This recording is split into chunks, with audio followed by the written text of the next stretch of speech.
हाँ जी, welcome to the online classes. मैं वीरभान आपका स्वागत करता हूँ और हम पढ़ रहे हैं क्लास 9 का इकोनॉमिक्स का chapter first, the story of village Palampur. और हम आ गए थे यहाँ पे students, sale of surplus farm product, यानी कि जो खेती का जो उत्पादन किया गया, यानी कि खेतों से जो उत्पादन किया गया है उसको उसके सरप्लस को, यानी कि जो अतिरिक्त उत्पादन है उसकी सेल, उसको बेचा जाता है। Let us suppose the farmer have produce, चलो हम मान लेते हैं कि फार्मर ने वीट को प्रोड्यूस कर दिया अपने खेतों में using the 3 factors of production. उसने अपने 3 फैक्टर्स थे प्रोडक्शन के, वो यूज किए। द वीट इज हार्वेस्टेड, गेहूं को काट लिया गया। And production is complete, production भी कम्प्लीट हो गया। What do the farmer do with the wheat, अब वो फार्मर उस अनाज से क्या करेगा, क्या करता है। दे retain A part of the wheat for the families consumption, वो क्या करेंगे, कुछ हिस्सा तो उस गेहूं में से अपने फैमिली कंजप्शन, यानी कि फैमिली के उपभोग के लिए रखेंगे। And sell the surplus wheat, और जो बाकी बचा हुआ जो अतिरिक्त अनाज है उसको बेच देंगे। Small farmers like Savita and Gobind son have little surplus wheat because their total production is small. Shweta और गोविंद के बेटे जैसे जो छोटे किसान हैं उनके पास सरप्लस बहुत कम ही आता है, जो उनका टोटल प्रोडक्शन होता है, क्योंकि उनके पास ज़मीन भी थोड़ी होती है। And from this is a substantial share is kept for their own family needs, और इसलिए इस उनके लिए काफ़ी ज़्यादा आवश्यक क्या है कि अपनी फैमिली की आवश्यकताओं के लिए उसको रखें। So it is the medium and large farmer who supply wheat to the market. तो यह है क्या है, मीडियम और लार्ज फार्मर, जो यानी कि जो मध्यम और बड़े किसान हैं वही मार्केट में जाके वीट को सप्लाई करते हैं, यानी कि बेचते हैं। In the picture 1.1 you can see the bullock cart streaming into the market each carrying loads of wheat.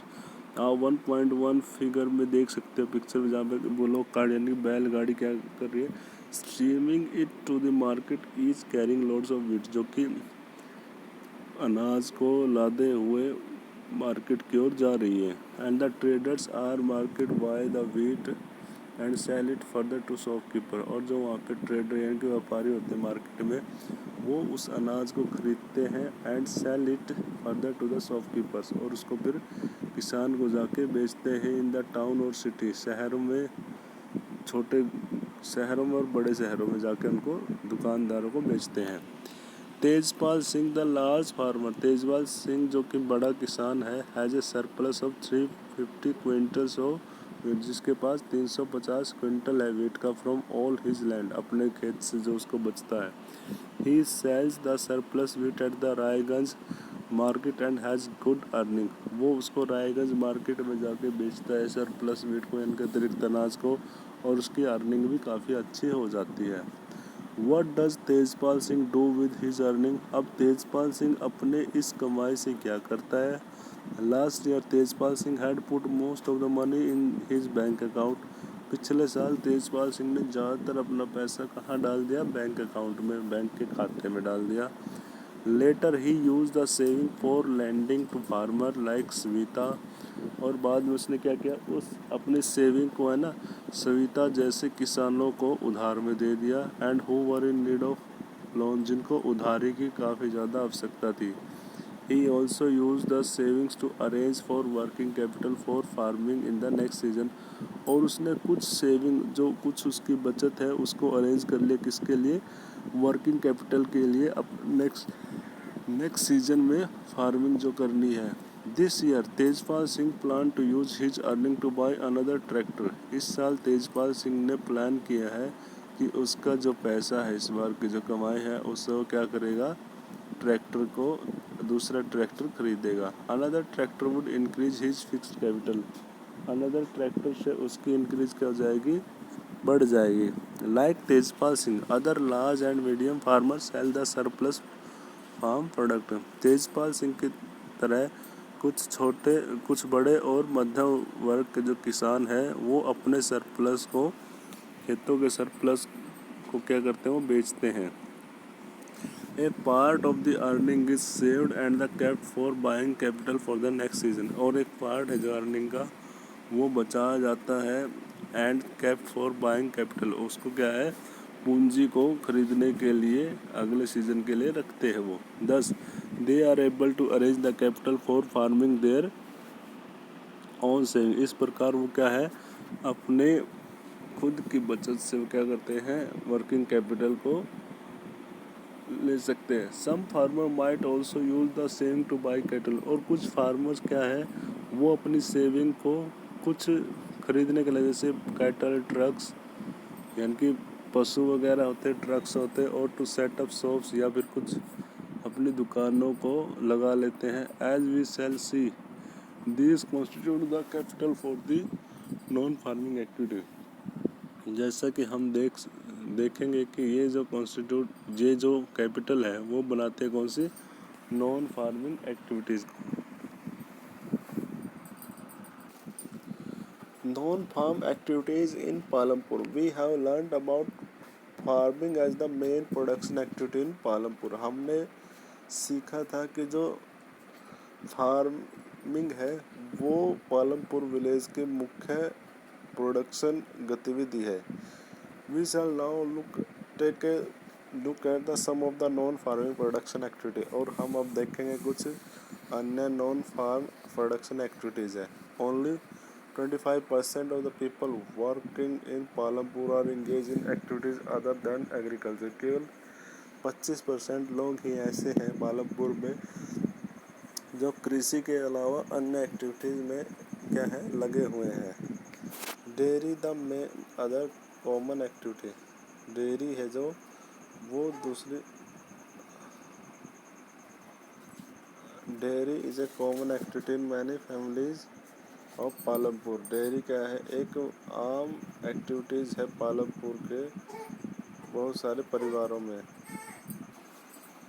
People feed there buffaloes on various kinds of grass and the jowar and bajra that grow during the rainy season. People क्या करते हैं उनके पास जो भैंसे होते हैं उनको बहुत सारे अलग अलग प्रकार का चारा है वो खिलाते हैं, जैसे कि ज्वार बाजरा ड्यूरिंग द रेनी सीजन बरसात के मौसम में।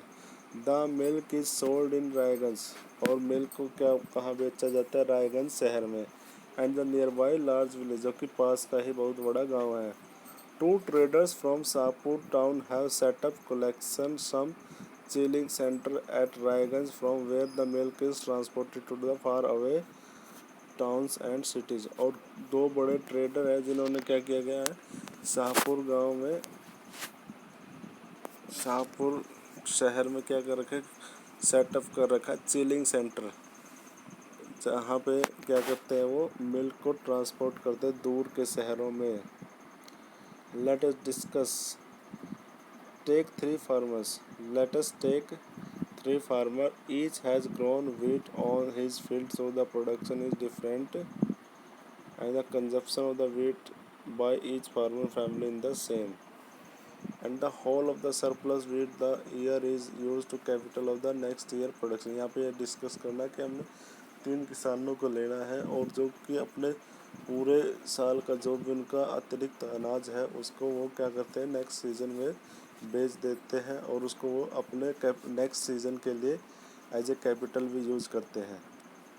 Also suppose production is twice the capital use in the production. यहाँ पे जो प्रोडक्शन है वो क्या है दोगुना है capital use in the production. Complete the tables. यहाँ पे टेबल आपने कंप्लीट करने, जैसे फार्मर फर्स्ट है production consumption surplus production consumption capital for the next year, यानी कि अगले साल के लिए जो कैपिटल है वो रखना है।